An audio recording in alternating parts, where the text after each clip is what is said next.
Sitting in this car is 45-year-old Kimberly Allen, withdrawing exactly $420 from an ATM, and sitting in her back seat is a monster holding a knife to her throat, making sure that Kimberly doesn't make a sound. A monster that would leave her dead just hours later. I didn't kill this woman at all, period. I don't have it in my heart. I'm not crying because I'm afraid I'm gonna go to jail.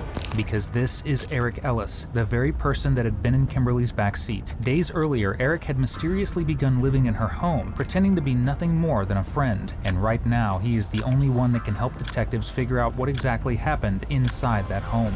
Well, you made a fatal mistake. You know what that fatal mistake was? Because you knew she was dead. And we've got video from that places too. We already know that you were holding a knife to her throat. I was scared that I would get in trouble because I didn't kill her. Well, it's looking that way for you now. That's a load of crap, and you did kill her. By March of 2016, the family of 45-year-old Kimberly Allen grew increasingly concerned. Kim lived in Smyrna, Tennessee, and was actively pursuing a paralegal degree at a nearby school. She was known as a kind, social woman who kept in touch with the people she loved, which is why her sudden silence and disappearance worried those close to her. Kim battled pulmonary hypertension and had undergone multiple heart surgeries throughout her life. For all her family knew, she could have been somewhere out there dealing with a complication. So on March 25th, a Friday, Kim's Aunt Brenda, who lived nearby, drove to her home to figure out what was going on, only to discover that her niece wasn't a victim of a health complication. She was a victim of a homicide. Inside, Kim was found dead in her bed with her back door window shattered and money missing from her home. But was this really a robbery gone wrong? When first responders arrived, there were two important details they noticed that could help them answer exactly that. Firstly, from Kim's condition, it was apparent that she had been dead for several days. And secondly, her cause of death. If an attacker had broken in, they would have at least been armed. Yet Kim showed signs of strangulation, with duct tape residue and crushed pill fragments on the kitchen counter next to her. So who staged this, and why? Kim's family believed that she lived alone, and that her estranged husband Lawrence may have broken into her home. This was because the couple was caught up in a DV case just days before her murder. But Lawrence was out of town, and his alibi was airtight, ruling him out. So officers turned to the next step, pulling Kim's bank records. Money was the only thing missing from the home, and whoever took it may have left a trail. Fortunately, they'd get far more than a simple lead. On Sunday, March 20th, surveillance footage captured the last time she was seen alive as she withdrew $420 from an ATM at 11 p.m. But earlier that same day, those same surveillance cameras had captured something else, a man entering a nearby gas station from Kim's car, using her card and signing the receipt with her name. Eventually, officers identified that man as 31-year-old Eric Ellis, a homeless acquaintance Kim had met at a local bar about 3 weeks earlier. And when officers went back through that ATM footage one more time, they made a terrifying discovery. Eric was in the back seat with her, holding a knife to her neck. Immediately, they tracked Eric to a Nashville rescue mission and brought him in for questioning. Okay, sorry about that. No, you're fine. Okay.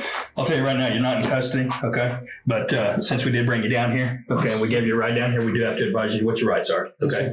You have the right to remain silent. Anything you say can will be used against you in a court of law. You have the right to an attorney and have that attorney present for any question if you wish. You can't afford an attorney, want to be appointed to represent you by the courts. Do you understand your rights? Yes, sir. Cool. I'm going to get you to do me a favor. These are the rights I just gave you. Okay, I'm just going to get you to read them for me and initial each one if you understand it. I understand, so I will definitely use it for me. That'll work. As detectives make Eric waive his rights, we'll take a moment to explain the story he tells over the course of the next hour, considering it is very jumbled and very confusing. According to him, both he and Kim went bar hopping in downtown Nashville on a Saturday night. At some point, the two split up as Kim went to meet a friend that Eric didn't know, and Eric wandered down to an amphitheater. Afterwards, the two never met up, as Eric spent the night sleeping on pavement and then spending the next day wandering downtown once more. The next time he was able to get in contact with Kim was on Monday, where she told him that she had to leave because of her ongoing divorce with Lawrence, after which she came to pick him up to bring him to her place, and that is exactly where we pick up from as detectives continue speaking to Eric. Okay, let's get back to Saturday and Sunday. Good. The car stays down there Saturday. You keep trying to find a ride. Yeah. She finally shows up. You get in touch with her. She picks you up in this purple Taurus. Yes. And I can tell where we parked it when we went back down. I know where we parked that car at. And that car was gone. So you parked the Taurus downtown when y'all went back down there on Sunday. And the Taurus was, it ended up leaving. And it was gone. And I know it could have been her or the Taurus. Okay, so did you drive 2 cars to Nashville? Yes, we ended up driving 2 cars. Yes.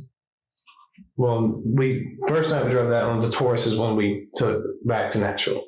I'm trying to remember all the time frames. And I'm going to help you guys. You drove 2 cars to Nashville on Sunday? No, not 2 cars. No, we were all in just 1 car. Okay, you were all in just in 1 car. Who else? So I'm talking about me, Ken. It was just in 1 car. What car were you in on Sunday when you went to Nashville?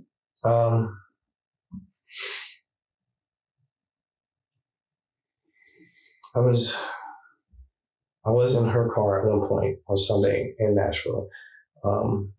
If you were in her car on Sunday morning, why did y'all drive the Taurus back to Nashville? I don't honestly know. She sells her girlfriend's her cars. So she left it overnight. Yeah, they were going to meet up, and that's when a friend of hers and blah blah blah. And that's If she left her car in Nashville overnight, how did you end up with it Sunday morning? Sunday morning I remember getting back in it. I was in it with her when we went back to her house and then to that corner store. I know you were, but you said y'all left her car there Saturday night. Yes. Then how did you get her car and come back here and then switch to the Taurus? She picked me up. Honestly, truthfully, because I'm a little freaked out because one, I didn't do nothing wrong. Okay, let me tell you. Okay, let me tell you. Okay, before we go any further. Yes, sir. Go ahead. Okay, honesty is going to be the biggest bet with us. Okay, because right now you're telling me a lot of. I know. I'm trying to remember everything what we did, and it hadn't been that long ago, so it's not. I know. You remember stuff pretty well that you want to remember. You're remembering clubs that you went into. Yeah, I remember. You remember walking around. What you got on your sandwich. Yeah, it's always. Obviously you have a good memory. I have a pretty good memory, but now my mom and dad tell you sometimes I can't remember shit. My mom and dad will even tell You're doing a pretty good job of remembering stuff today, except for stuff that you're choosing not to remember. Okay? And if you don't want to be honest with us, this is going to be a long night. I can tell you. Okay. Okay? Now, if something happened and you were at the house and a mistake happened, then that's what we need to know. We can deal with mistakes. Okay? But somebody that's going to lie to us about them, Okay. Because mistakes do happen. Accidents happen. Okay. See what I mean? Yes, sir. Okay. But when we start getting lied to about it, that tells us that somebody's trying to hide something. Okay. I'll tell you. After this, officers request Eric to recount his story for one more time, and suddenly he's about to throw a third unknown individual into the mix. Let's start over from Saturday. Let me just. Okay, tell me. There was a confrontation. Okay. It was a screaming battle. It was a guy named Carl. Okay. That's the reason why I know Larry didn't do anything. I don't know how she knows him. They were just screaming and yelling at each other. Not real loud, but it was obvious. Nothing like obliviating. Okay. I do know that she had been kind of talking to this guy for, I don't know exactly how long. It was before I knew her. Okay. That was the first time I met him. Seemed like a really nice guy, dude. I did notice that when both of them were drinking, alcohol and behavior didn't really mix. Okay. I do remember him shoving her, like, you need me to show you and I won't actually push you? Sure. Okay, can I stand up? Sure. Her couch sits at, it's the couch and it wraps around. Okay. And she was sitting on this end where like the footstool thing is. Okay. She stood up and they were kind of arguing and he turned around and went like that. Yeah. She fell down backwards. Okay. On the couch. I got up. I was like, smoke a cigarette. Okay. I was like, it kind of freaked me out because one, I don't do violence at all. I can't fight, can't do none of that shit. Okay. Beat so many times in school and I dropped out because of it. Okay. He left on foot. Okay. She was crying, and I asked her what had happened. She had, after I went outside, she had a little bitty birthmark right here on her, it'll be her right side, like maybe where she got tapped or slapped. Okay. She was crying. Okay. So I sat there and I talked to her, and I said, what happened? And she didn't tell me all the way. She wouldn't tell me. She said, it was none of my concern and none of my business. And I was like, well, is there anything I can do to help you? And I was like, I can't physically stop this guy because I know he'd beat the living shit out of me. And she just says, don't worry about it. I know she made some calls on her house phone. I think it was him because she walked out of the room. I went to the bathroom. She was back there in her office. And they were not yelling, but an argument conversation, kind of like how we're talking. It was just back and forth. I couldn't really hear him. I went back in the living room. I sat down. I changed the channel. I put it on sci-fi. She, 30, 40 minutes later, she came out. She tells she had been crying. She wasn't crying at the moment. She asked me, was I okay? And I told her, yeah. I said, I'm fine. I said, are you okay? She said, yeah.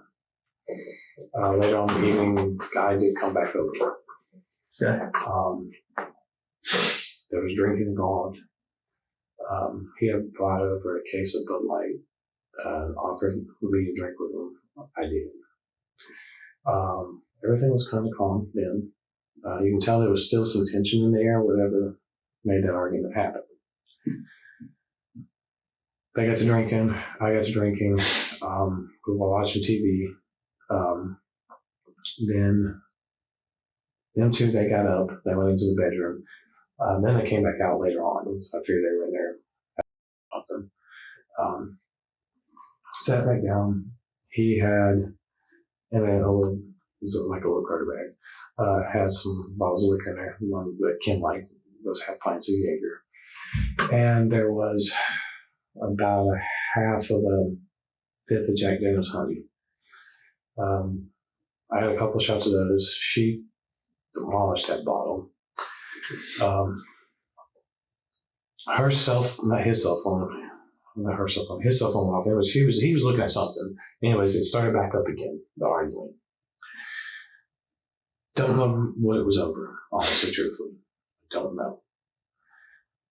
I didn't want to ask why he was sitting there because one, I don't know the guy. And two, I didn't want to get in the middle of something and I get hurt. Okay. He stayed the night and he eventually left. I was sleeping on the couch. That's where I slept at. One night I slept in the spare bedroom because she told me that bed would be more comfortable, which really wasn't. My back was sore the next morning. I said the couch is more comfortable for me. And so I'm used to sleeping on the couch. Okay. And then she asked me why, and I told her I lived at my mom and dad's house. I stayed in the garage down there. It's converted. I said I slept on the couch there. I said I'm just used to sleeping on the couch. I said, don't get me wrong, I bet if I could sleep on one every night, I would. I said, but I'm used to that. He had already left on foot. He never was in a car. So I know he lives somewhere close there. I don't know how close, but it has to be pretty close. Okay. It never crossed my mind to go kind of follow him. I didn't want to do any of that. Eventually he came back over. She was in our office. They were talking. They wasn't really yelling or anything. It seemed like a civil conversation. I just turned the TV up. And he went into the kitchen. She had there was another bottle of Jaeger in there. I think it was probably 3 or 4 shots taken out of it. He had some. He took it back there with them. The bottle, after they came back out, was completely gone. She got in the shower. He came down and sat beside me on the couch. Well, not directly beside me, but on the end where she normally sit down. He had this pissed off look on his face. I didn't say nothing at first. Kim was in the shower. I just looked at him. So I'm going to go have a cigarette. And I was like, you like one? He didn't say nothing, so I went back out the front door and had a cigarette real quick. and came back in. He just kept looking at me kind of funny. And I asked him, and that's when I kind of got the courage up, and I had a little bit of shaking voice. I said, "Is everything okay?" I said, "You look like you want to hurt me or something." I said, "I haven't done anything." I said, "What's going on?" He just told me that's where the situation where I couldn't stay there no more. And I said, "Oh, I'm fine with that." And Kim had told me to after she got out of the shower. And I said, "No," I said, "I'm fine with that." And you said something about your divorce thing. And it was kind of threw me for a loop. And I was like, there's this other guy, and this makes, I'm not dating you. Yeah, we had that kind of by accident. I was like, this is kind of weird. I didn't say nothing. Not my business. In Eric's new version of events, the real suspect is a man named Carl Miller, someone Kim had supposedly been seeing.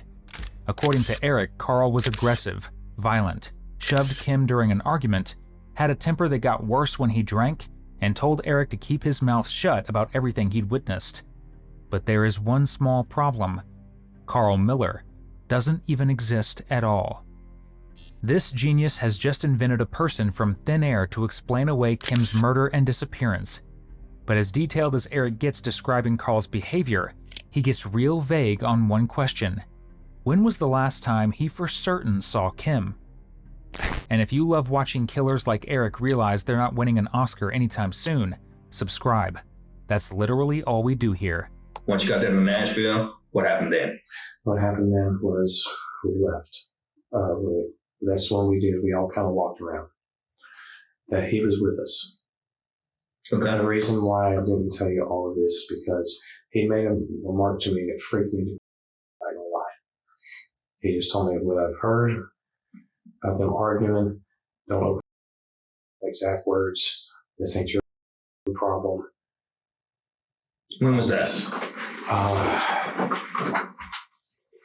He started telling me that on Thursday night, early Friday morning of last week. Okay. When was the last time you saw Kim? Last time I saw Kim. And don't bullshit me. I'm not bullshitting you. I'm trying to think. I'm trying to think the exact time. And I'm more worried telling you all this now. This guy, whoever the hell, something happened to me.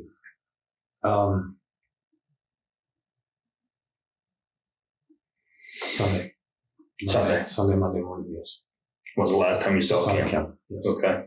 And the last time you saw Kim was where? Was at her house, and then we went downtown. Who went downtown? We all three did. Okay. Then what happened? After that, I haven't seen him. That's when I stayed down there. You stayed downtown Sunday? Well. Sunday night? Not Sunday night. It was like Sunday, Monday morning, like early morning type. Okay. Type. After you left Kim's house on Monday, or Sunday, did you ever see her again? Well, that Monday morning when we were down there, Sunday, Monday morning, yeah, I seen her then. That was the last time I physically laid it. And that's when you guys were in Nashville? Yes. So when she left Nashville, who did she leave Nashville with? I'm assuming with him because at that point in time, after he had me drive, that's when he brought up the remark again to me about whatever you've heard us arguing about anything, problem, this and this and that, you need to keep your from her. You need to not contact her. You don't need to do anything. Okay. But y'all were still together in Nashville, all three of y'all. Yes. Until you parted ways, right? Yes. And then he did. Where were y'all at when you parted ways? Real quick for you. Okay. He did make a remark to me, and this was the reason why I got scared. And I didn't want to say anything to anybody because he told me if I said anything to anybody, he would not find out and he would hurt me. And at that point in time, I didn't know Kim was dead until he told me. It freaked me. It scared the living shit out of me. Because I can tell you didn't seem very surprised when I told you that she was dead. I knew probably something bad had happened, but I didn't know what. Honestly, truthfully, wasn't sure. I just know the arguments, and then what he had told me about not to open their mouth, all that shit. I did make a remark to Kim one point when he had stopped and he was using a cell phone, and me and her were still kind of walking. I said, I don't think you should leave with him. I did make that remark. Okay. And what time do you think y'all parted ways? Just ballpark. It was afternoon. Afternoon. Yeah. On Sunday? I'm trying to think exactly. Because I was all on a blur.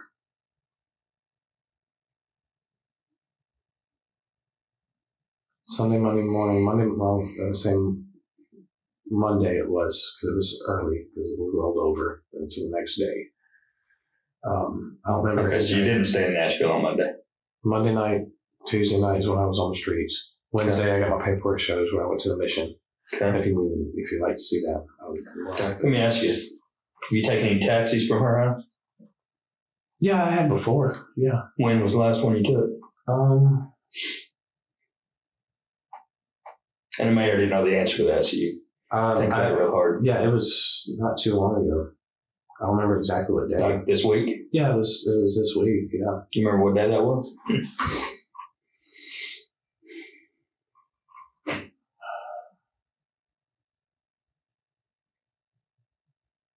I'm thinking. Hold on.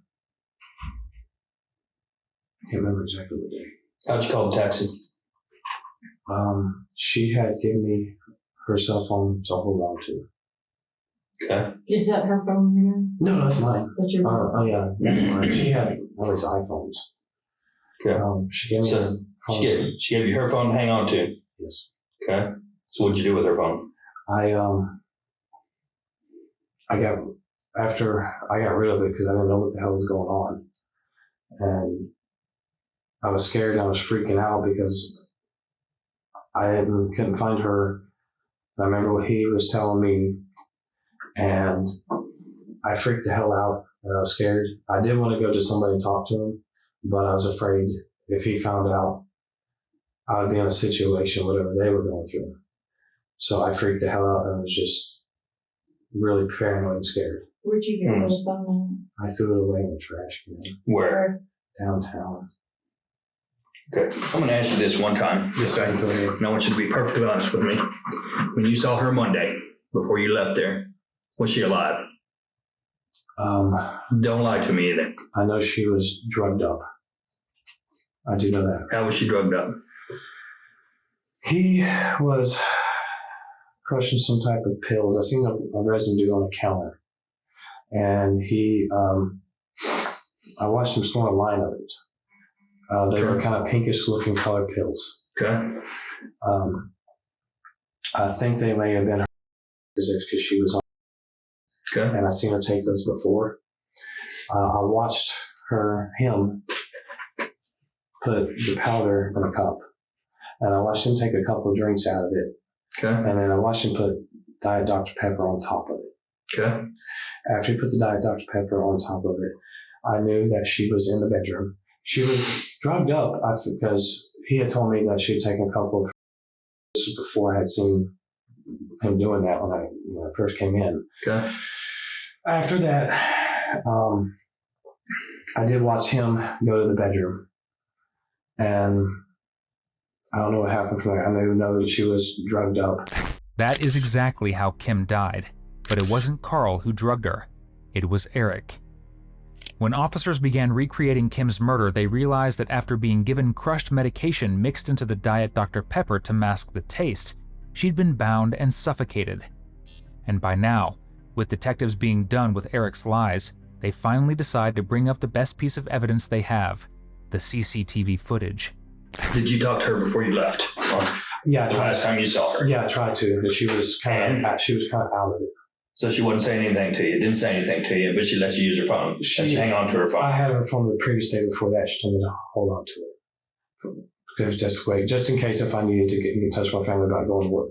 That's because my time was contacting my brother-in-law and my sister. And she let me do that. Okay. Because she was going to let me use the house phone. So when you left on Monday, you had her phone? Yeah, because she told me to hold on to it. So I did. And that's why when you didn't show up for work, you had her phone in your possession, right? Yeah, I had it. On that morning when people were calling to find out why you didn't show up for work? Yeah. Why didn't you show up for work? Because that's when I freaked out, because that's when he told me. Because she was already dead, right? I don't know if you already knew she was dead. I knew something. Don't BS me. Please don't BS I'm me. not going to BS you. Because I've been a nice guy so far, Yes. and I want to continue to be that And I way. want you to be that way too. Okay. When I tried to talk to her the first time, she was really out of it, drugged up. Okay. Okay. He went back into the room with that cup. Okay. What kind of cup? Blue cup. Blue. Big. The Okay. plastic cup, glass cup, Plastic plastic. looking. Okay. He went back into that bedroom and he shut the door. I sat down on the couch. That's when he came back out a little while later after. And I asked her, I said, "Is Kim okay?" And that's when he had told me about health. At that time, honestly, speaking truthfully to you, I didn't know she was dead then. At all, period. That's when he told me I need to and don't open my goddamn fucking mouth about anything. And I just knew they had been arguing beforehand. And he said he was taking a cup and put it in the cup. Okay. But I didn't know what he was actually doing with it. What did you tell your sister that day? I told my sister, I said, "Stacey, I think something bad has happened and I need to talk to somebody about it, but I can't do it right now." And the reason why I didn't do it right then and there, because I didn't know 100% positive if something actually physically happened to her, if she was dead. And what else did you tell her? I told her that I feel like that I may have been a part of something that I didn't know what the hell was going on. And I didn't tell her. A party to or a witness to? A witness to the fighting and stuff. I didn't say fighting or a murder or anything like that. Okay, let me tell you. You walked in her room before you left. Okay. Yeah, I did. See, I did walk in, but when I tried to talk to her that one time, she was blurred out. Then when he came back out. Could she talk to you at all? Did she talk to you at all? The second time, no. And that's when he started How telling me. was she in the bed? She was laying in the bed on her back, and he had told me that she was sleeping, basically. And at that point, I didn't see her face or anything. Why didn't you see her face? It was covered up.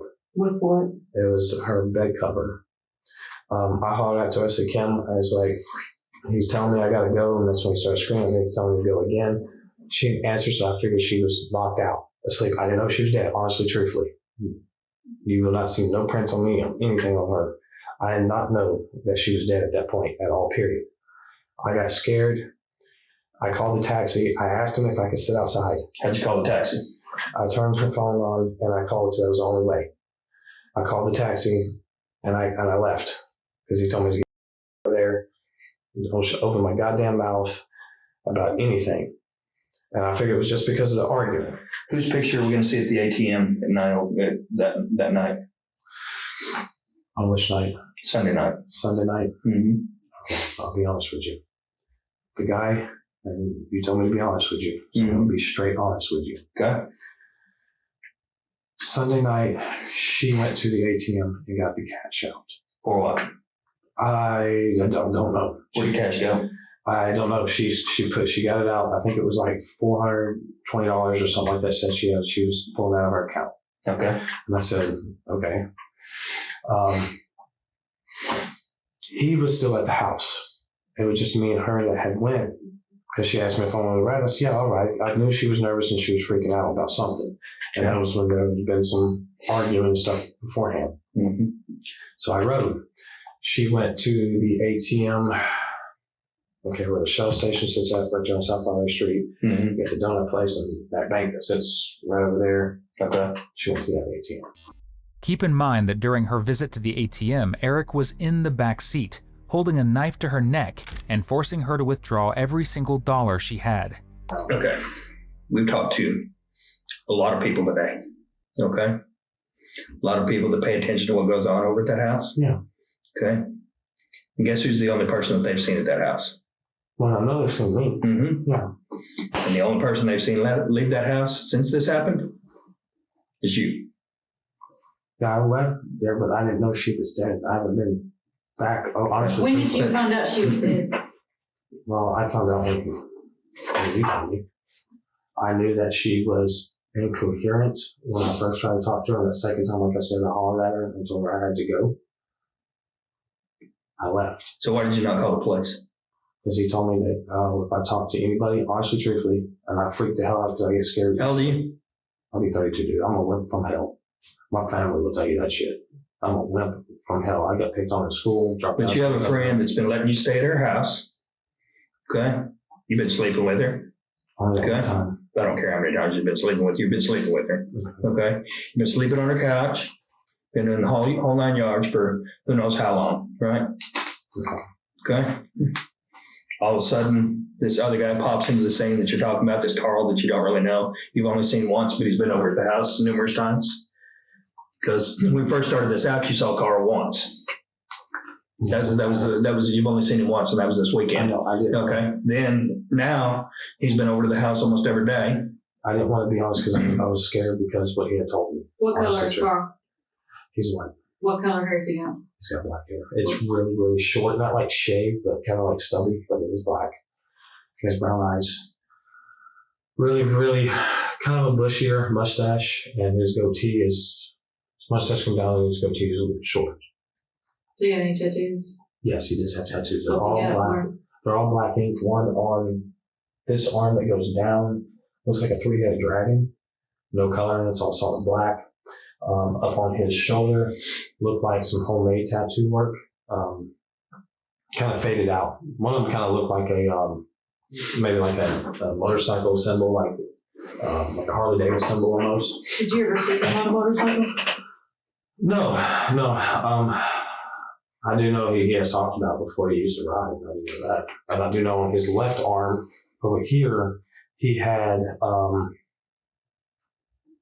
it was some type of like flag, not American flag. No, it was some type of flag. It was black, like the American flag is. It would be black stripes that went in it. Draw me a picture of it. Okay. How old do you think he is?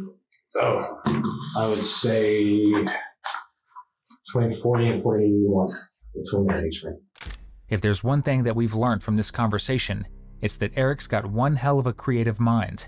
A 3-headed dragon tattoo, Harley Davidson symbol, foreign flag with yellow and red stars. He can describe Carl Miller down to his shoe size, but can't remember when he last saw the woman he was living with. And for a guy who insists he's a wimp who got scared, his record proves that he had more than just a problem, with prior charges including passing fraudulent checks and theft. She was still alive then. Okay, when'd you notice the window busted out? I'm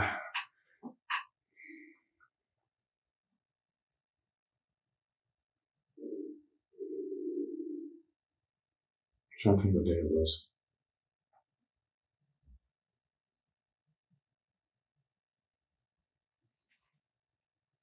It was during the weekday. I remember that. Hold on. I'm sorry. I'm freaking the hell out right now because I honestly did not do this shit. Let me tell you. Let me tell you, Eric. Swear to God, Okay. I didn't do this shit. Let me tell you. Okay. Sometimes some things happen. Okay. Some things are accidents. Okay. If you were there, you were getting drunk, you were getting stoned, she died, then that's what we need to know. Okay. Right. Because we don't need to be going looking for a Carl that doesn't exist if he doesn't exist. I'm being honest with you Okay. on that. So if y'all were there and you were doing drugs and she just died from doing that kind of stuff, that's what we need to know. I really honestly don't know. And I honestly telling you the truth, I did not kill this woman. Okay. Well, I got to be honest with you. It's still bugging me that you take her phone and just decide to throw it away. Because if you don't know that she's dead, you're not going to take your friend's phone and throw it in the trash because she's going to want her phone back. Yeah, well, the reason I threw it away was because I freaked out from what he had told me. And not to come back around there. Okay, but did you not think she was going to want her phone back? I didn't. At that point in time, I wasn't thinking. I was just. Or did you actually know that she was dead when you left that house?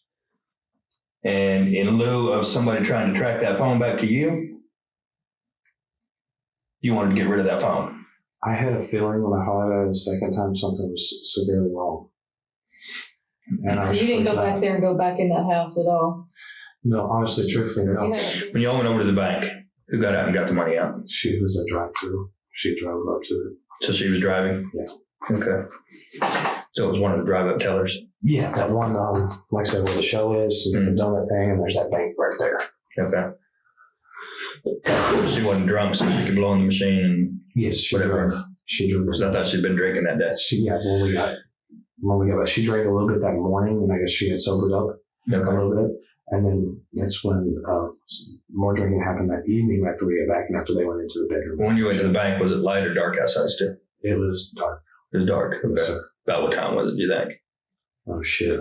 Just give me a ballpark. I tell you one figure and it'd be wrong. I'm asking you to guess, so I'm expecting you to be. Yeah, it was before midnight. I know that. Okay. I want to say honestly, but I can't. Before midnight and after. Say it one more time. Before midnight and after what time do you think? The bank? Yeah. Yeah, I knew it was before midnight. I'd say. Shit, and I'm taking a big guess because I don't remember. Okay. 29-12, maybe. Okay. And did she say anything that's about the money? She said why she was getting it out? She just said, honestly, truthfully, and speaking the truth to you, she just said she had to pull out $400, and she ended up pulling out. I watched her count it. She counted it, and she ended up pulling $420 out. She held on to it, went back. She went into her bedroom. He immediately went back there too. Where the money went, I don't know. He did give me the money the day, the $60 to go, to get out of there, Good. to leave. And that was early in the morning, right? That was morning time, afternoon-ish. It wasn't real late. Okay. Yeah, I don't remember exactly what. I was kind of freaking out, and I didn't know really what to do, honestly, truthfully. I didn't know what to do. I just knew that he told me I needed to leave, and I left. Okay. I'm going to try this one more time, okay? And I'm going to give you a chance to be honest with me, okay? This third person bullshit is bullshit. That's all it is, bullshit, okay? You tried to contact her? Bullshit. See all these right here? That's all the phone calls that have been made to and from her phone. Okay? Bullshit. No, I didn't try to contact him. I know you didn't.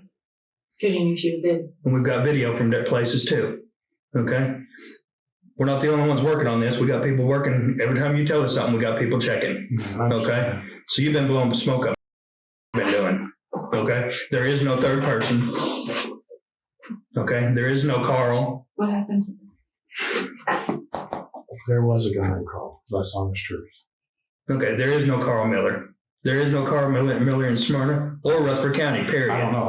I just knew his name was Carl. And that's the honest truth. I'm telling you the truth about that. I am telling you the truth.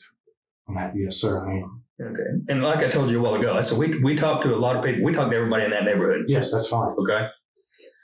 And I have statements, witness that you can go to those places. See, my face is where I was at when I went downtown. I did not kill this woman. But the third person didn't go downtown with you. No. But I didn't kill. Never did he? He didn't go downtown. No. Why did you tell us that? Because I'm scared. I'm not crying because I'm afraid I'm going to go to jail because I know I didn't kill this woman at all, period. I don't have the heart and soul to kill anybody at all. Then I'm telling you right now, you better start leveling with me and tell me what happened to her then, because you know what happened to her. Okay? You're the only one that knows what happened to her besides her, and she can't tell us. So you're either going to tell us or I go to jail. Mm-hmm. Did you cover up her face because you didn't stand and look at her? No. It bothered you to see her like that? No, I didn't do that. Honestly, truthfully, I did. I guess I can see each other. I did walk up. I did go to Kim. So what happened to her? That night, I do know she got drugged. I didn't do it. She had a bandage. I don't remember what side of the neck. It was right here, or one of the sides. I don't know exactly what happened. The cut on Kim's neck was superficial and played no part in her passing. Rather, she died because of the laced Dr. Pepper and what had happened after that. And soon Eric is going to admit to giving her those pills with his own hands. But I'm being honest with you. I'm freaking. I killed this woman. I didn't poison this woman. I didn't do shit. You know what? You're gonna have to start being honest with me. I'm being honest right now. No, you're not. You keep blowing smoke up. Honestly, I To think. this point, we don't really have a reason to believe what you're telling us because you've not told us the truth about anything. Let me show you. Let me tell you. Okay. You were the only one that in the house with her the night that she died. Okay. You knew that she wasn't responsible when you left the house. You took money off of her table. I did that because I did leave. Okay. You took her cell phone that you decided to discard and not call the police, not do anything like that. Okay. Didn't try to contact the police. No, I didn't because I was scared. Honestly, truthfully, I was scared. Okay. And you broke the window to make it look And like you weren't scared because somebody was threatening you. Yeah, it was. Okay. That was honest truth on that. Yes, somebody was. Well, he didn't threaten you before he left the house. And he didn't hand you $60 like you told me. No, I didn't. I didn't want to tell you that when I went in there. Okay. Let me ask you this. Why'd you bust the window in the back door? After I shook her to see if she was okay and she wasn't responsive. Mm-hmm. I didn't know really what to do, and I know I didn't do it. I came to the front door, honestly, truthfully. Okay. It was unlocked. I came to the front door. Okay. So I hit the window out, and the whole mentality I was thinking, okay, it's going to look like someone broke in here, and everything. That's all I could think about. I didn't kill her. I didn't cut her. I didn't give her the medicine. I didn't do any of that bullshit. What'd you do with the sweatshirt she was wearing? The little pink thing. The little pink thing, Mm-hmm. I didn't do anything with that. No, I didn't. When I came in the night when she was cut, she was just in I want to say like a gray, like sport bra or top. It was great. Anyways, her belly was showing. Okay. She was in that. Okay. And she was, I can't remember the color pants. I can't remember. She had those on. She didn't have that pink sweatshirt thing on. I don't know where the hell it's at. Honestly, truthfully, I don't know. She did have it on prior to that. I do remember her wearing it, but she wasn't in it when I came. And you never saw Carl in it either, right? I did see that one time I was over there. Carl did have that sweater. You didn't see him in it that night, though, did you? No. Okay. You told me you did, right? Yes, and I'm sorry that I told you that because I'm freaking out, man, because I didn't fucking kill this girl. Eric has now admitted that when he went back to the house, he found Kim unresponsive in her bedroom, and Carl was nowhere to be found. And despite blaming Carl for everything, Eric decided to break the back window from the inside out and stage a burglary scene. Now that's what you call a real good Samaritan. After a few more minutes of pressure, Eric's story shifts again as he begins stating that Kim asked him to crush up her pills and give them to her. Then she attacked herself, after which Eric left to go drinking, came back and found her dead, staged the break-in, took her money, stole her car, dumped her phone, and drove her car to Nashville to get rid of it. So why'd you park the car over there? Because you knew she was dead, right? And then you came back here to make it look like somebody broke in, but you made a fatal mistake. You know what that fatal mistake was? Which way did you bust the window? I went outside. From the inside out, right? No, I walked out the back door. You what? Walked out the back door and hit that way. Okay. Did you try to sweep some of it out or what? Yeah, I did do that. Mm-hmm. But I didn't kill this girl because I didn't. So far you have a dead girl. I didn't kill this woman. So far you have a dead girl. You steal her money. You steal her car. You steal her phone. You come back after she's dead, knowing that she's dead, checking on her to see that she's still dead, and you still steal stuff from her. I came back because I honestly was hoping that somebody came over and they found her because I was scared because I did get threatened. So you were hoping somebody found her, but since you did, you didn't even make an anonymous call or anything? No, because I was scared that I would get in trouble because I didn't kill her. Well, it's looking that way for you now. That's a little crap, and you did kill her. I didn't honestly kill her. Honestly, seriously, I did not. Ma'am, I don't know your name, but I didn't kill this woman. What happened to her then? I do know that she was drugged up. How do you know that? Because she had told me that she had been taken. Told me that he had come over there. That's the honest. Before I left for a little bit, and I came back, and that's when I noticed this. If you thought she was drugged up and in danger, why'd you leave her? Because usually beforehand she would take like 3 or 4, and she'd just kind of go out of her state of mind a little bit. And she says she's fine. That's what she always does. But you needed to kill her, right? I didn't kill her. I gave her the. Did you give her the pills? Well, she asked me. Did you crush them up for her? She asked me to, though. That's the thing. She asked me. You're not a kid. You know what? People like it. Certain people like dope, and they do it all the time. Honestly, I mean, you know that. She asked me. So how'd you get the cut on her neck? That I did not do. How'd she get it on her neck? She did that. How'd she get it? Prior to that, she was crying a little bit, and honestly, it wasn't about Larry. She just kept saying that she just needed to leave. I don't know why. She walked into the kitchen. Then she came back out. She had the cut on her neck. She was bleeding. It was puffed out. I didn't touch it. I said, "You need to get stitches." And she says, she just sat down. That's when she started taking her medicine. And that's when all that happened. She did it to herself. I didn't cut her at all, period. I have guts to kill somebody. The only reason I gave her the medicine because she asked me to. Just like if you asked me to, I would just do it. And then after she was dead, you decided to steal $400-something from her. All I knew was I needed to go drinking. Knew she was dead. Decided to go drinking. Right? Yeah. Correct me if I'm wrong when I'm regurgitating what you told me. Yeah. Okay. So you knew she was. Hold on. You knew she was really dry. Let's see if I get. Yeah. Give me a minute. You knew that she was dead. You took $400-something off the table. Went drinking. Whatever you did. Right. Came back to check on her.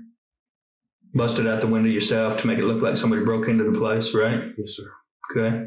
Then you stole her car after that, right? Well, she told me I stole her car after that. Okay, we'll go with if that. She's dead, she can't give you permission. She correct? gave it to me before that, and where I needed to go, I could use it. And I told you that. That's when, right before she took that, when she asked me to give her the bottle, I did.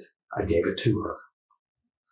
She poured whatever, how many that was in her hand, those little pink things. Then you drove her car around for, what, day and a half? Yes. Before you parked it in the... Yes, because I was freaking out. Where it was parked? Yeah, I was freaking out. I didn't know what to do. I was scared. I wanted to come to you guys, but I didn't kill her. She just asked me to give her the medicine, so I did. So why'd you bring up this bullshit about Carl?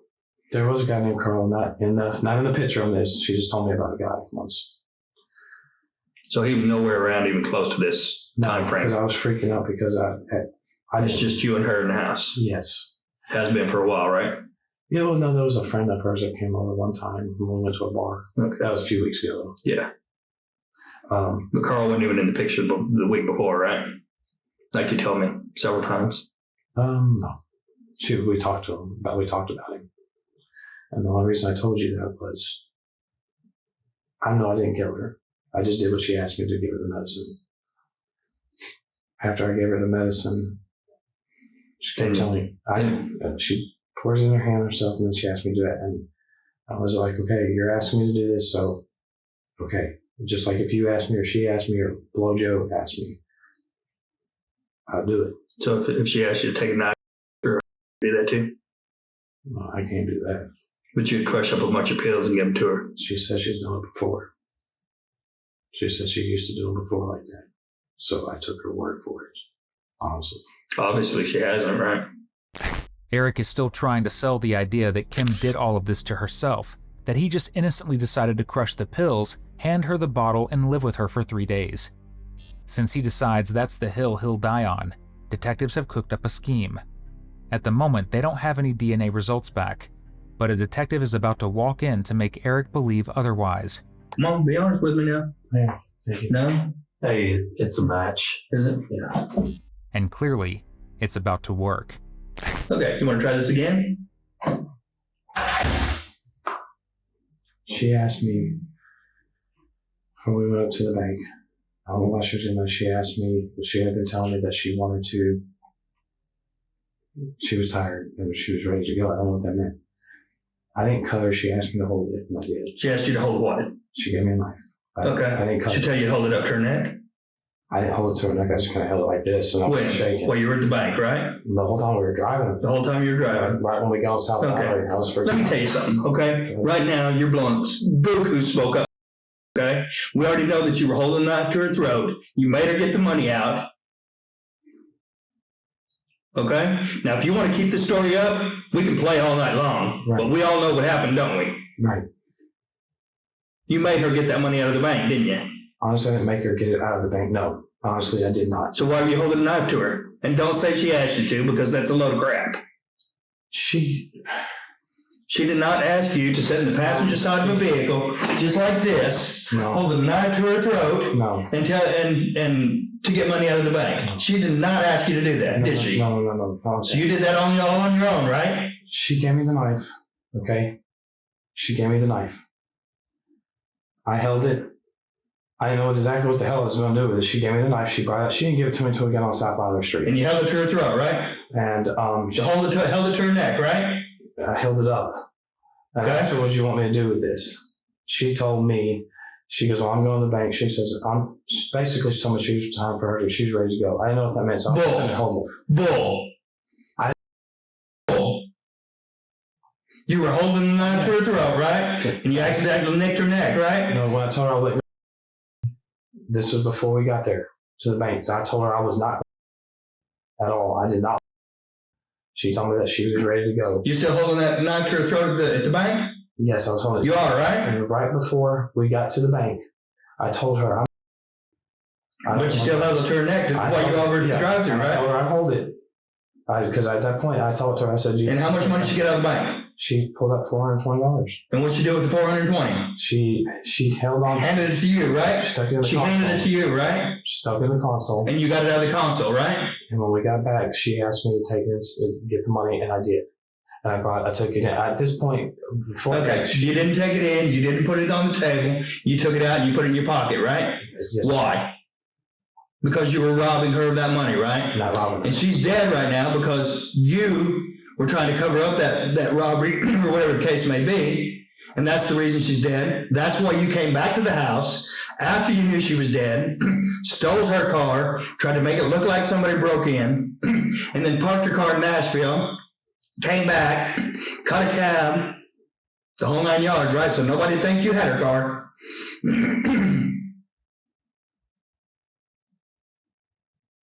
Right or wrong? She asked me to. Right or wrong? She asked me to end her life for her. I didn't stop. She came into the life. She asked me to give her. Okay. She did not ask you to take her to the bank and act like it was a robbery. She did not do that. She told me this is what she told me. She did not ask you to drive down the road with a knife to her throat. I'm trying to tell you. I'm sitting there trying to tell you. Okay, I am. Before we went to the bank, she kept telling me she was ready to go. Okay, I've already heard that crap. Okay, leading it up this time. I've already heard that crap. Okay, you being a grown man, just because she may want to end her life doesn't mean you're going to sit here in the passenger seat of a car and hold a knife to her throat while she goes to the bank and pulls money out. You took her at knife point to the bank. I was and her withdrawal money. I asked her if I could borrow $40, and she agreed to it. She did. I don't even remember why I grabbed the knife, honestly, because I was so drunk. Well, obviously, if you remember enough that you asked her to borrow $40, you remember what happened. Prior to all of that, and she had already taken a couple of those, and she said yes. I got the drinking. She took some more of those that she's done this weeks before. Would take a bunch. Okay, I'm not talking about weeks before. I'm talking about what happened when she died. That's what I'm talking about. I'm tired of the BS and I'm tired of the round robin stuff. Okay, everything was a total accident. Everything. When I woke up the next morning, holding her at knife point was an accident. Yeah, I don't even know. I don't even know. I don't know. Honestly, I'm being truthful.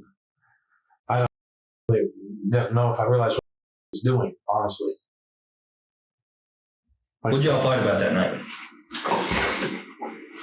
We didn't actually have a fight. No, there was no fight. Not at all. No. So the struggle was over nothing?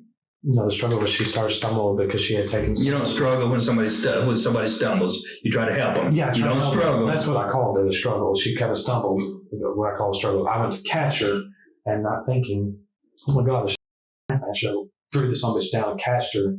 Instead, I still had it in my hand and it was down here and I went to catch her. When I did, it went in barely. So you went to catch her by the throat? What? No, I went to grab her around her shoulders like this. And the knife just happened to catch her in the throat where you had been holding the knife to her throat. Caught her during the robbery, right? I caught her on the side of the neck by accident. And I freaked and I threw it down. I helped her to the couch. She said, I said, I'm so sorry. and my head was spinning. I ran and got out. She was holding it there. I said, I'll hold it for you. I held it for her. She asked me to give her a prescription bottle to her. I did. Did y'all have a scuffle in the bathroom, in the bedroom? No. No scuffle in the bedroom at all. She asked me to help her to bed, and I did. There was no scuffle. I didn't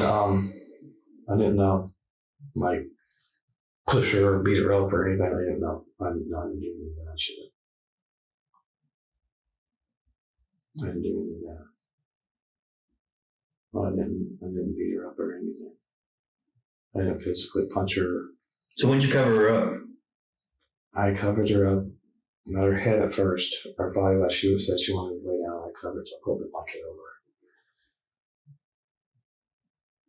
When I found out she had passed away from the medicine, I freaked out and I covered her head up and then I left. I freaked out, did all the other shit before I left. And I freaked out. Because you know that's aggravated robbery, right? Yeah, and I'm going to go to jail and I hate it. And I really don't want to because I told myself if I ever go back to jail. And that's why you killed her, right? What?